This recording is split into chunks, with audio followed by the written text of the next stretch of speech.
Ayan, good morning mga kasanay. Bali nandito tayo sa ginagawa nating septic tank mga kasanay. Ayan. At tara at bigyan ko kayo ng konting tips dito sa ating kung paano gumagawa ng septic tank o paano ginagawa. Tara, samahan niyo po ulit ako. So, ayan mga kasanay. Bali doon po yung pasintabi po sa mga kumakain. Doon po lalabas yung ating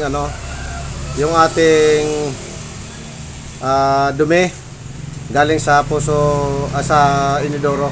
Doon po yan lalabas.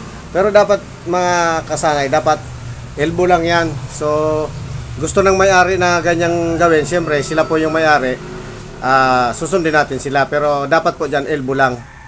Kaya dyan po mag-e-enter yung yung dumi papunta dito sa deposito dito po. Ayan pa yung deposito niya mga kasanay. Ayan. Tapos pagkagaling po doon mga sanay sa na yon, sa pagpasok doon, dito na po may imbak yung dumi. Tapos ito po ang purpose nitong isang to, bakit po may konting dugtong. Diyan po diyan po kasi papasok yung tubig pag nag-overflow na, papasok pa pataas diyan. Diyan po lalabas do sa nakapatagos po sa kabila. Diyan po yan lalabas. Kaya ang purpose po nung may tubo pa na ganyan, para po wag po siyang mapasukan ng dumi para hindi sumama papunta doon sa isang chamber. Ayun po. Yan po yung purpose yan, bakit may pahaba siya pababa. At saka pinalagay na rin po yung T para pagdating daw nung panahon na magpapasipsip, dyan na rin daw po magpapasipsip, sabi ng may-ari. So pati po yung palabasan doon, pinalagyan niya rin po, although pwede na po yan ng elbow lang. Kahit ito po, pwede rin po itong elbow, yan lahat ng tatlo yan. Pwede po yan lahat sa elbow.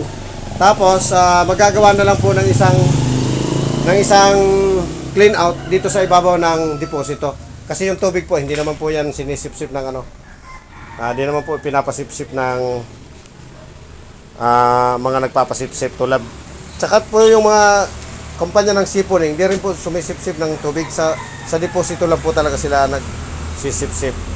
So ayan po mga kasana, yung mabibigay ko sa inyong tip ngayong araw dito sa paggawa ng septic tank. Doon po mas mataas po 'yon ng mas mataas po 'yon ng 30 cm yung ibabaw noon.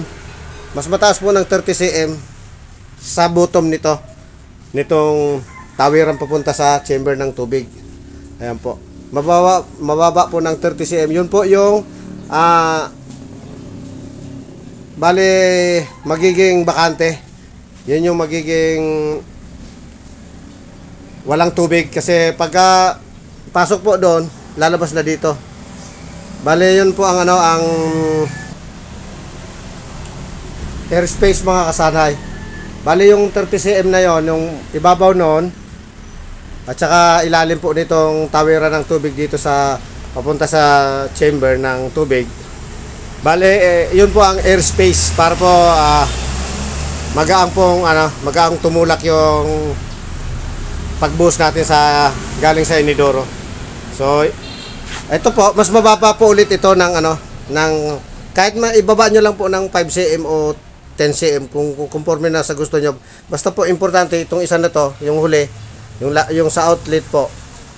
Ang importante po niyan, mas mababa din dito sa sa chamber ng tubig. Pwede rin po sila magkalibel, pero mas maganda po mas mababa ng konti para hindi po laging laging na sasapawan ng tubig, para dagdag pa rin po ng airspace yun mga kasanay.